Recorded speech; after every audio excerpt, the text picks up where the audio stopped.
Welcome back to Angie and Christie Right Now. Today we're thrilled to welcome back an author who continues to surprise and inspire us with her genre-hopping creativity and imagination. Our guest writes stories that travel through time, twist through fantasy, and occasionally flirt with the dark and romantic. From her award-winning Evolution Revolution trilogy to co-authoring the fabulously fun Sirens series, this author has never shied away from building bold, immersive worlds. But today, she's joining us to talk about her newest fantasy novel, The Excalibur Vow, where a blacksmith's impossible mistake, breaking Excalibur, launches a time-traveling quest to restore both the sword and the lost heir. Join us as we catch up with our guest's latest project, the spark that fuels her writing, and what it's like to return to a world of ancient magic and modern-day storytelling. We are thrilled to welcome again Charlotte Bennardo. Charlotte, thank you so much for coming back on. Oh, thank you so much for having me. I love being here. I know, we love having you. It's so much fun. It's like a nice conversation about what you're doing and how things are going. And you tend to write the same kind of stories that Angie and I write. So it's kind of a easygoing, nice conversation to have. That's right. Right there. We can start a club. Absolutely. But so this Excalibur Vow, I have been seeing it all over social media. It sounds amazing. The premise is amazing. So why don't you tell us a little bit more about the premise behind it? The premise is I was at the New York Renaissance Fair, and they have the knights and the ladies in waiting, and they had a blacksmith there, and he was making these beautiful swords and things, and I'm like, wow, that's so fascinating. And I think, what would be the worst thing he could do? Break the most celebrated sword in history, Excalibur. And then what would happen? So, with the whole magic behind Excalibur, the legend, the myth, lots of stuff has to happen. Oh my gosh. Yeah. This sounds like it. Absolutely. So like why, like Excalibur is usually associated with like heroes or knights or something. So what drew you to the blacksmith at that point? Because everyone has done Arthur's story, they've done Lancelot's story, they've done Morgana's and Guinevere's. I wanted to pick the common man, the common person. And, we can relate to that more than, some lofty knight. They're fun to read, but we can't relate, because most of us worked for a living. So, we know what daily struggles were. And I made him a sympathetic character that you're like, he worked hard. He was an orphan. He and his mom was starving in the streets, so you're ready to root for him. But then there are times you're like, are you for real? Don't be such a guy. That's fun. I love it. And so if he, like, I don't want to spoil too much, but if he actually like breaks Excalibur, like he must have some kind of power or like, I mean, how do you break Excalibur without being as powerful as? Well, he doesn't like break it in half or take a big chunk. It's only a small sliver. Okay. Okay. So, even Excalibur, it's a sword, it has to be sharpened. You bet. Right. And, if you've ever watched that TV show Forged in Fire, where they make the swords and stuff like that, you see they have this beautiful sword and they're sharpening it and boom, a piece goes flying off. So, that's how I got it. Can't be too big, otherwise Arthur would have noticed. Although, he runs off to battle, so he doesn't have time to, look at check it. out. That's So right. I'm going to be like the readers who haven't read the book yet because I have it and I'm only a few pages in because this is my weekend read. Oh, okay. So we got to be careful with the spoilers. Okay. But we want just enough to get because I'm looking forward because I started it already Oh, and I'm okay. like, okay. Yeah, so but I haven't gotten to the point where like some of the major, the major twist happens, I guess you can say. Yeah, well, there's plenty for you. Okay. Keep you So occupied. yeah, I'm excited. So I was just really curious, like, when did you come up with I mean, you said you were at a Renaissance fair, and I'm a Renaissance fair geek because that's how I met my husband. But so you're in the Renaissance Fair, you come up with this idea. How long did it take before you started writing? Like, were you writing this like, when did the idea come in? Actually get working It on was a couple of years ago. it? And I kept making notes, Mhm, but I, excuse me, I wasn't sure where it was going. I mhm. had the basic premise, he breaks Excalibur, but I didn't know where to go from there. So I just sat on it. And when I went for, signed up to do my master's, I had to have a complete novel. And I'm like, this will force me to write the novel. And working with my professors, and more ideas started to come. I was reading other people's work. I'm like, that might be interesting twist to put in here. So then it developed over the 2 years I was there, and then another year to refine it. Oh wow, that's a long time. It is. And how many like drafts did you go through as the editing process went I through? don't have that many fingers and toes to count. That's Are we talking major edits, or was the basic story always there? The outline, basic outline was there, like, inciting incident, climax, one or two conflicts, and then the resolution. But I changed the resolution at the last, before, right, and during my, when I submitted it for my master's, and I had to add more conflicts, one or two things I had to take out, a major scene that I loved. And the Oh, professor goes, nah. oh no. That's okay. I'm gonna find a place for it Oh, good for somewhere you. else. Good for you. Because as a good writer, we never ever throw things out really. no. No, we got that drawer, right? Mhm, mhm. Right. Yep. Yeah, You with that bet. little folder. So I don't want to be a spoiler, but I think that if you read the blurb about it, you kind of know that this is going, like, there's a time element to this, right? Like, Hmm. so timing, like going back in time or going forward in time, it's tricky. It can be very tricky because, like, Yes. so what kind of rules did you make for yourself with this story about time travel? I put them in present, excuse me, present day, Okay. because this way I think people can relate to it more. I mean, it's nice to read historical things, but I think it creates a distance. Yeah. Whereas, like, he's walking down London and he sees Big Ben, it's like, hey, I've been there, you can relate to it. But I didn't have magic popping out all over the place. Okay. So he's grounded in today's world.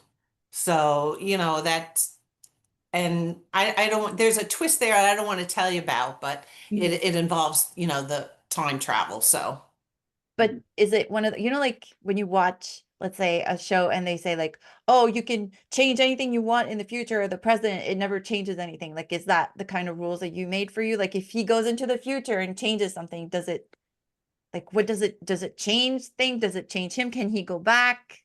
it Like, doesn't change the past, okay. Okay. Okay. but there's a reason why. There's a Oh, then I don't little want, hang okay, up. I don't can't spoil, tell you. don't spoil. That's the thing with time travel. Yeah, because you have these rules that you have to follow, but then you can kind of make them up yourself You too in can. some ways, because there are some things that, yeah, especially when it's your own magic system. And And especially now with all these physicists and astrophysicists saying that, there are multiple universes and what happens in one doesn't necessarily affect the other. So it's like, anything's possible. anything's possible, and I love that. That makes it so much fun. I know, that's what's fun World about it. building. And the good thing too is, like, if you like, especially like the TV shows nowadays, like if they do something that they really like don't like, or it sticks out like a sore thumb from the others, yeah, they just say like that happened in another universe. It doesn't relate to what we were writing. So, it's kind of like a catch-all. So it's good. Is this a series, by the way?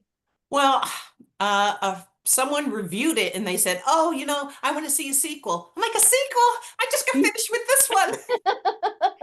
But, once you say that to an author, they're like, Hmm. so I've already started making notes for the next one, which is called The Excalibur Curse. Ooh, okay. So, Ah. so will it have the same characters, or will it be based off of different characters? It'll have the three main characters recurring, Okay. but, I love there's going to have to that. be new people and new Nice. bad boys and bad girls and good boys. Nice. So So what fun. is one thing that you can tell us without too many spoilers that would like make it like the book that you want to read this summer? Like, is there a thing, or like, do you have a log line for it that like we couldn't resist? I would have to say that it has fantasy, but it's not as involved as, like, let's say Lord of the Rings or Game of Thrones. It has magic, but it doesn't have, like, Doctor Strange kind of magic all the time, all the place.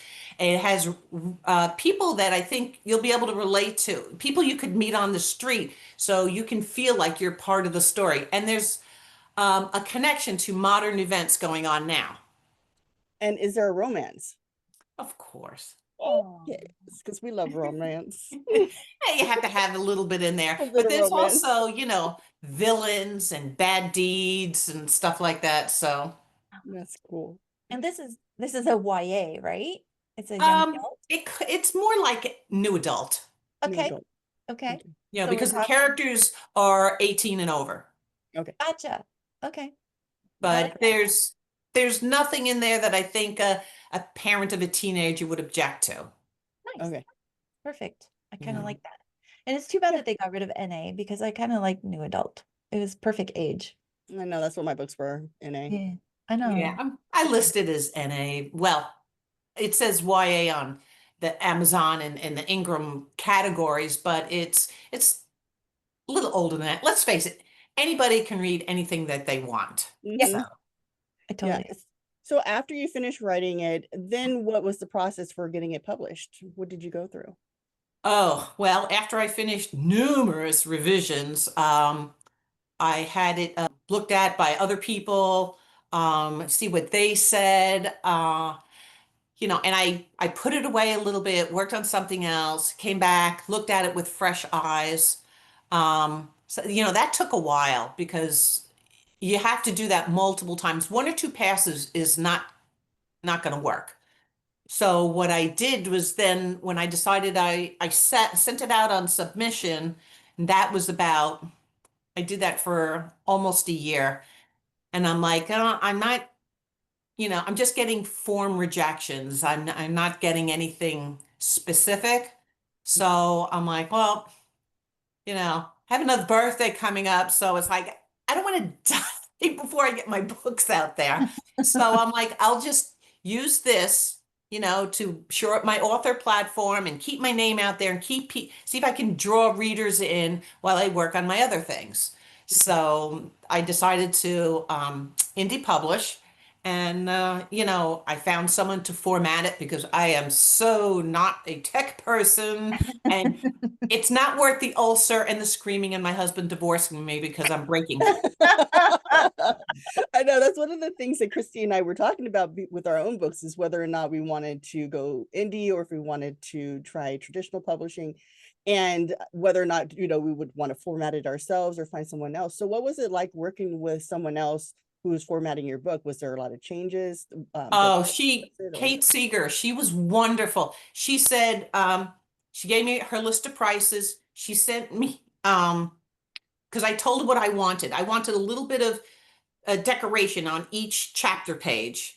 I said nothing really outrageous. I didn't want to have to pay an artist to do this big thing, because I'm trying to keep costs down.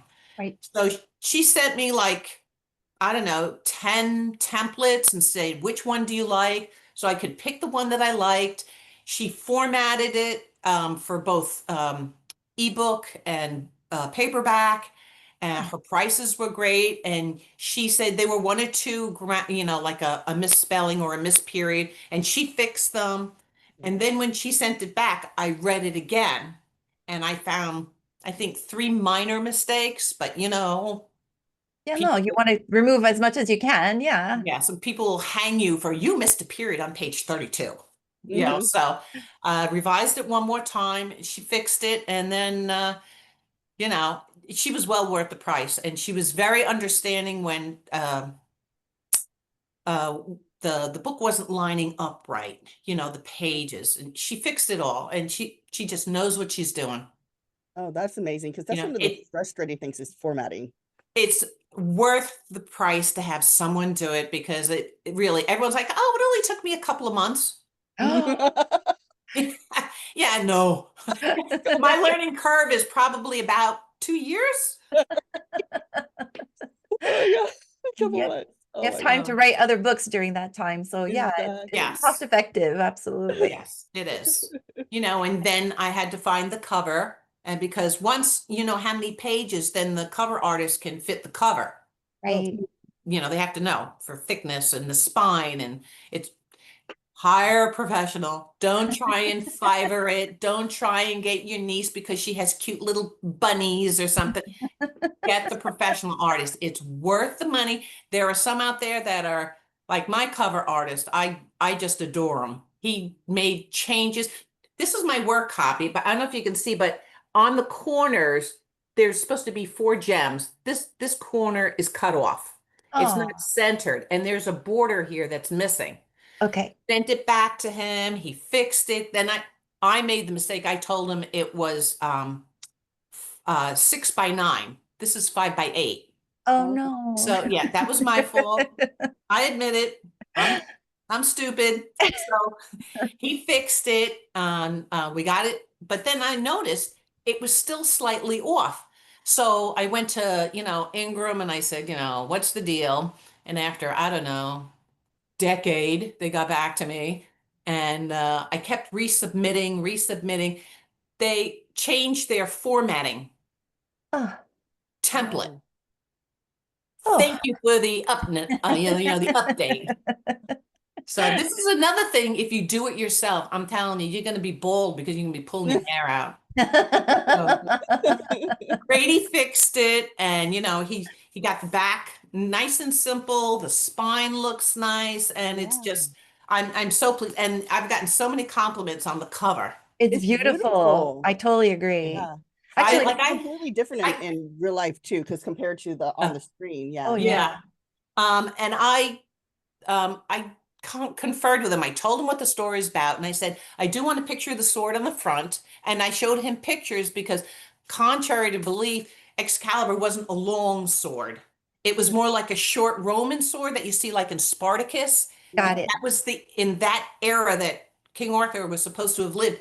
They had shorter swords because they were easy to maneuver and stab people and stuff. The long sword was mostly ceremonial and to look cool. Got So, it. he got the short sword on there, and he made a couple of other suggestions, because the more complex you make it, the more expensive the cover is going to be. And I don't want to put characters on the cover because everyone will see them differently. Right. Yeah. Very true. I know. So this I hate way, having too much information about yeah. things. I mean, because I don't even tell you that my characters, what race they are, what ethnicity. I leave that up to them, to the reader. You decide what you want. I mean, I may describe someone as having brown eyes, but anyone can have brown eyes, right? To be very honest, as a reader, I usually don't even read descriptions because I prefer the description that I make of the character while I'm reading the character. So when they describe them, I just like skim. So good on you for not really truly describing them completely so that you can have something left to the imagination. I like that. Yeah, and there's nothing worse when you read the book and the description is completely different than what's on the cover, and you're like, that's so wait, true. Yes. Well, and then happens. when your book is made into a movie and they want to cast it, and you have someone getting upset about, well, it looks nothing like who I pictured. Right. Exactly. Yeah, it's The blacksmith I imagined. I mean, it'd be nice to see that body, but with the forge. Yeah, definitely. But when did it come out? When did it came, May 12th was the debut date. And how long from the time that you said, okay, I'm self-publishing this to the time that it was released, how long was it? Like, we're just looking at informing maybe some audience members who want to self-publish at some point. I gave myself like about 6 months. Okay. That's good. Just in case any difficulties came up or whatever. And the one major thing I've learned when you're going to indie publish is don't set a debut date until you have the book in hand. Oh. Because that last minute stuff with the cover came up and the book debuted and you could get the ebook, but you couldn't get the paperback. So don't set, you could set like maybe June, Okay. but then don't Okay. set a specific date till, you Till have the book in hand, the finished, perfect book. And a very like a question I think a lot of publishing folks would have was, how did you find, like you say that you found these people for you and that you love them, but how did you find them? Well, I belong to a number of writing groups on Facebook. Okay. And I have a friend, she lives in Vegas and she writes a lot. She's very prolific. And I said, "Oh, I love this cover. Who did it?" And she told me, and I went to his website and I just like fell in love with his work. We chit-chatted and he told me his prices. I'm like, sold. And it was I tell them they have to have to be recommended. I don't go, some will say, "Oh, I do it." I don't know you. And this is a baby, so I need to take care of it. That's the way I found my editor, Bev Katz Rosenbaum. She's in Canada. She came highly recommended by someone I know and trust. And she's Nice. been wonderful. She looked at my last story and she says, "I can't help you. It's perfect." And she refunded my money. I know, right? Wow. Like, I mean, what? Yeah. So I've recommended her to a number of people. Yeah. And then it was the same with the formatter. They have to come recommended. And I'm sorry for people that are just starting out, but But I yeah, have to go with someone who has some experience. agreed. Agreed. Excellent. Is there anything else that you want to say about the book?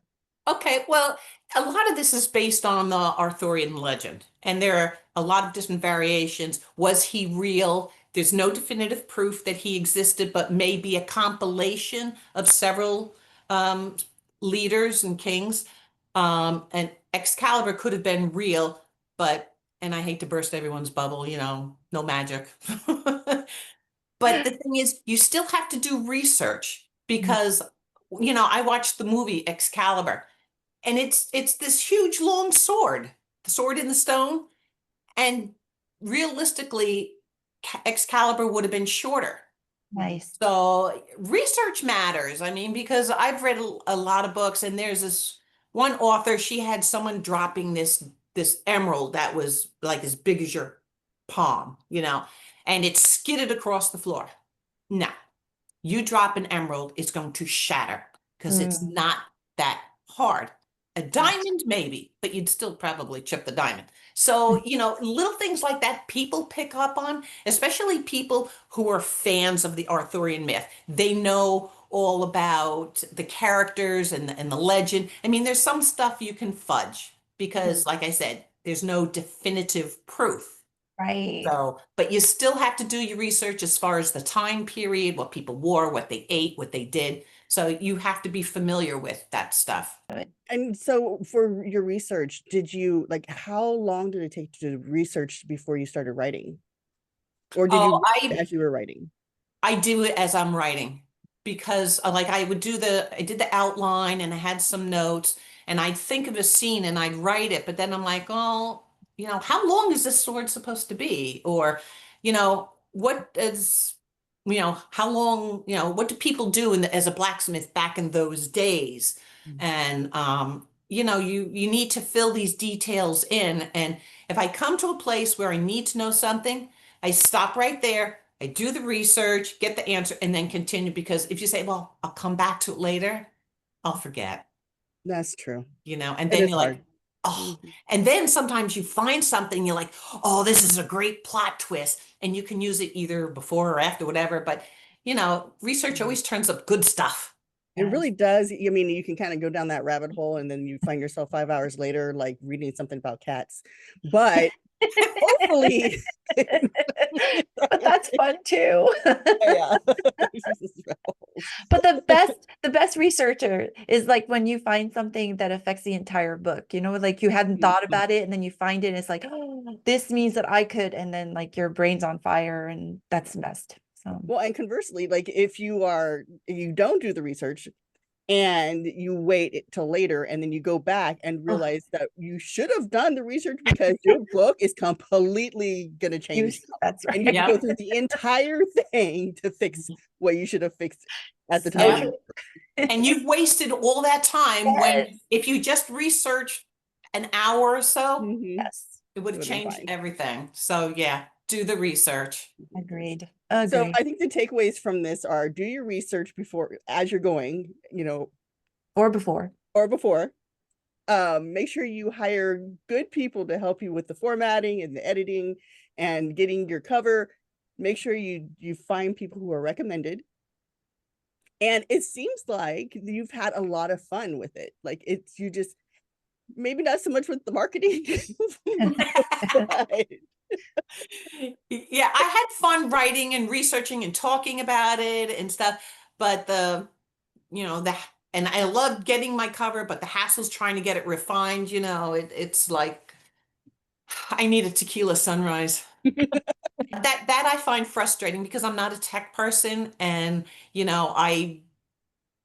it just frustrates me to no end. And then I'm really cranky. oh, My husband's like, let me help you. And then, of course, while you're doing all this, you have to update your website. You have to go on social media, show the cover and talk about it. And I had to revamp my website. And, I was reduced to tears. And my husband says, bring it to me. So he learned WordPress. And so Nice. he updated for me. And he says, in December, when things quiet down a little bit, he says, I'm going to revamp your website for you again. I'm like, yay. Nice. oh yeah. We have a website, Christy. We do. We really do. We forget that we have a website. So Yeah, it's a WordPress too. So maybe It your husband can give us the lowdown on what he did. 'Cause Well, you know what? Mainly, I bought WordPress for Dummies, Oh and yeah. I'm so dumb I still can't figure it out. So what he does is he goes on YouTube and watches tutorials. Right. I think that's the best way of doing it. But who has time to do that when you're writing a book? Yeah, it's like people say, "Oh, I learned it in like 6 months." That's a whole nother book. Yeah, it Yes, is. it really is. There's a You lot that know? goes into it. I think people don't understand how much, you have your book, it comes out, but there's a lot. I mean, if you want people to find it, you have to really do your marketing and find the people and find the places where they can Yep. promote your book. And it's Mm-hmm. hard. It really is, especially if you don't know when you're starting out. And so you Yes. said that you belong to Facebook groups that kind of helped you get in there Yes. and find people. So is that something you recommend for people to do Oh, highly, yes. I mean, I'm on Twitter and Blue Sky and Threads. And I asked people, who would you recommend? And those, I didn't get a single answer. When I went on Facebook, I got multiple answers. So I had multiple choices. Beautiful. So I would recommend Facebook for that. Nice. Okay. All right. Well, I think that we're going to segue into just trying to find out, like you mentioned that you have maybe a sequel coming out, but is there anything else that you're currently working on? Yes, I am working on the sequel to Frankenstein. Oh. Science condemned him, but can it now save him? Oh, wow. I love that. Oh, Yeah, that's and cool. So is it modern day? I take him from if you know the story of Frankenstein, it ends with him in the Arctic running away. He's going to set himself on fire because Victor's dead. He has Right. nothing left to live for, no revenge. So I have him changing his mind, and now he's trying to find that person or that science or that medicine that can just help him look more normal. And Beautiful. there's a couple of twists in there, and it's already written, and I've had it I put it out on sub. Nice. So far, but it's just newly out on sub, so Nice. Very yeah. Well, cool. fingers crossed. Yeah, because Yeah. that sounds fun. I dedicated it to my husband and he didn't even read it. Oh, that's okay. He helped you with your website. It's all Yeah. forgiven. I'll forgive him. That's right. When people talk about it, I think eventually he'll be embarrassed and he'll have to read it. While I have you guys here, I just wanted to say I'm going to be doing a giveaway. Oh, Now, Nice. not only you'll be getting a book but with a specialized cover. I'm not going to ruin the surprise, but it's going to be a special Okay. cover, and you get a special bookmark. Oh, that's pretty. Yes, Very nice. the tassel comes in red, green, or black. You can Okay. choose. Love that. And a few other things that I'm just putting it together now. So if people will just sign up for my weekly blog / newsletter. I only do it weekly. Sometimes I miss a week. I will not bug people or spam them, but also I will do a special giveaway for your readers. Excellent. Do they go to your website? And what is your website address? Just so we can put it on the screen. My website is charlottebennardo.com. We will put your website address in our description, and we'll put it on the screen as well so that people can know exactly where they go to sign up, because that looks really amazing. That sounds fun. Yes, it is. All right, so can you tell us where people can find you on social media? Okay, I am, my website is charlottebennardo.com. I'm on X / Twitter at charbennardo. It's either Charlotte or Char Bennardo on Threads, Blue Sky. I do have Pinterest. I'm not always there though. I haven't done BookTok yet. I'm waiting for the books to come in, then I'll do a video. And author Charlotte Bennardo on Facebook. Oh, very cool. All right, so everyone knows where you can find her. You've heard that there's going to be a giveaway, so definitely check out our comment section and discussions. Wait a minute, not the discussions. That's what it's called.